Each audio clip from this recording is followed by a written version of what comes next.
What is a foundation in construction? A foundation is the part of a building that transfers the weight of the structure to the ground.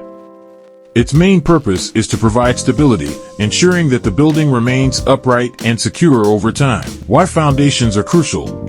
Foundations are crucial for structural integrity. They evenly distribute the weight of the building, preventing damage from the forces of wind, water, and changes in the ground. In short, they ensure the building remains safe and durable. Types of foundations. There are two basic types of foundations: shallow foundations and deep foundations.